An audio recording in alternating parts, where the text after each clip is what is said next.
প্রথম গল্প কানাই আর সুখিয়া ফল বিক্রেতা। ছোট্ট কানাই মাখন মিশ্রির সঙ্গে সঙ্গে মিষ্টি রসালো ফল খেতেও খুব পছন্দ করত।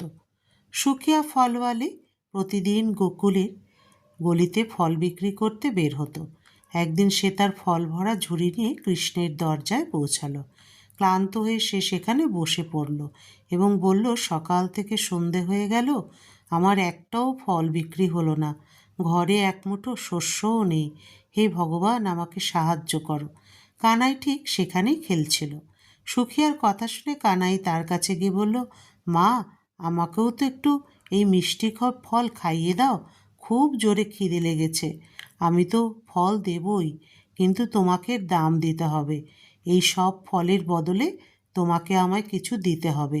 সুখিয়া বলল, হ্যাঁ হ্যাঁ, আমি এখনই নিয়ে আসছি। এই কথা বলে কানাই ঘরের ভেতরে গেল। একটি পাত্রে গম রাখা ছিল। কানাই তার 2 মুঠো ভর্তি করে গমের দানা নিয়ে ফলওয়ালিকে দিতে রওনা হলো। কিন্তু তার ছোট্ট ছোট্ট মুঠো থেকে গমের দানা পথে পড়ে ছড়িয়ে গেল। যখন সে সুখিয়ার কাছে পৌঁছলো তখন তার মুঠোতে মাত্র 4টি দানা অবশিষ্ট ছিল। এই নাও মা, আমি দাম নিয়ে এসেছি। ছোট্ট কানাই বলল, আরে এ কি, মাত্র 4টে দানা? সুখিয়া বিস্ময়ে বলল, কিন্তু আমি তো মুঠি ভর্তি দানা এনেছিলাম। কানাই বলল, তোমার পেছনে দেখো, সব দানাই তো তুমি নিচে ফেলে দিয়েছ।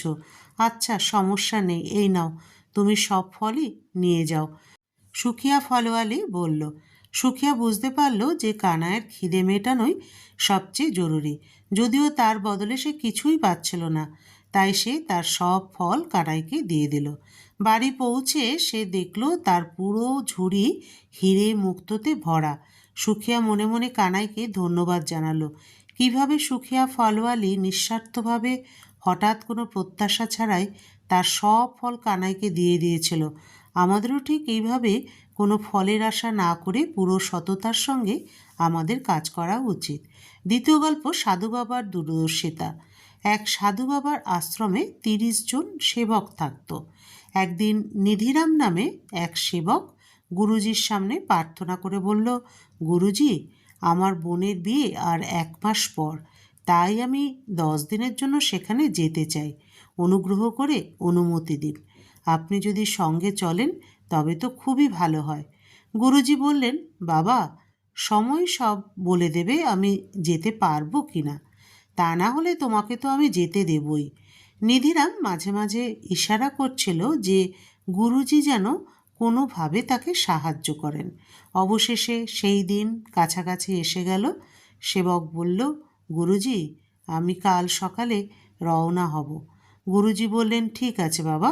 সকাল হয়ে গেল। যখন নিধিরাম যাবে তখন গুরুজি তাকে 5 কেজি দানা দরুন আনার দিলেন এবং বললেন, নিয়ে যাও বাবা। ভগবান তোমার বোনের বিয়েটা এমনভাবে হয় যেন লোকেরা মনে রাখে এরকম বিয়ে তারা কখনো দেখেনি।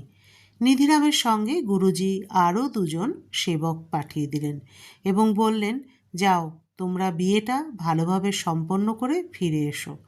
যখন সেবকরা বাড়ি থেকে 100 কিলোমিটার এগোলো তখন নিধিরাম 2 সেবককে বলল, গুরুজির তো জানাই ছিল যে আমার বোনের বিয়ে আছে আর আমার কাছে কিছুই নেই, তবুও গুরুজি আমায় কোনো সাহায্য করলেন না। 2-3 দিন পরে সে তার বাড়িতে পৌঁছে গেল। তার বাড়ি ছিল রাজস্থানের একটি মরুভূমি এলাকায়, যেখানে কোনো ফসল হতো না।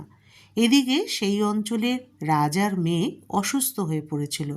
বৈদ্যজি জানালেন, রাজকন্যাকে যদি আনারের সঙ্গে ওষুধ দেওয়া যায় তবে সে সুস্থ হয়ে উঠবে। তখন রাজা ঘোষণা করেছিলেন, কারো কাছে যদি আনার থাকে তবে রাজা তাকে খুব বড় পুরস্কার দেবেন। এদিকে রাজার সিপাহীরা ঘোষণা করতে লাগলো, কারো কাছে যদি আনার থাকে তবে তাড়াতাড়ি চলে আসো, রাজার আনার খুব জরুরি প্রয়োজন। এই ঘোষণা নিধিরাম ও 2 সেবকদের কানে পৌঁছতেই তারা সেই সিপাহীদের কাছে গেল এবং বলল, আমাদের কাছে আনার আছে, চলুন রাজার কাছে। রাজাকে আনার দেওয়া হলো। আনারের রস বের করে ওষুধের সঙ্গে মিশিয়ে রাজকন্যাকে খাওয়ানো হলো, আর সে একদম সুস্থ হয়ে উঠল। রাজা জিজ্ঞাসা করলেন, তোমরা কোথা থেকে এসেছ? তখন তারা পুরো ঘটনাটি জানায়। রাজা বললেন, ঠিক আছে, তোমার বোনের বিয়ে আমি দেব। রাজা আদেশ দিলেন, এমনভাবে বিয়ের আয়োজন হওয়া উচিত যেটা দেখে লোকেরা মনে করবে এটা যেন রাজার নিজের মেয়ের বিয়ে। সব বরযাত্রীদের সোনা রূপার গয়না উপহার দেওয়া হলো। বরযাত্রীদের আপ্যায়নও অত্যন্ত ভালোভাবে করা হলো। নিধিরামের বোনকে অনেক ধন সম্পদ দেওয়া হলো। নিধিরামের বাবা মাকে বিশাল জমি জমা, আভিজাত্যপূর্ণ বাড়ি এবং অনেক টাকা পয়সা উপহার দেওয়া হলো। মেয়েও আনন্দ সুখে বিদায় হয়ে গেল শ্বশুরবাড়ি। নিধিরাম ও দুই সেবক মনে মনে ভাবতে লাগলো, গুরুর মাহাত্ম্য গুরুই জানেন।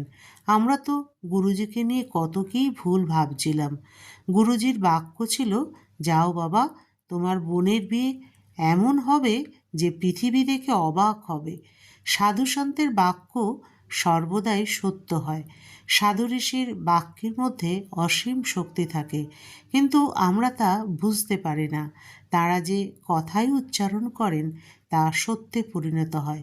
কে জানে সাধু ঋষির আনন্দের মুহূর্তে কি বর দান করে দেন যে একটি সাধারণ মানুষকেও রাজা বানিয়ে দিতে পারেন।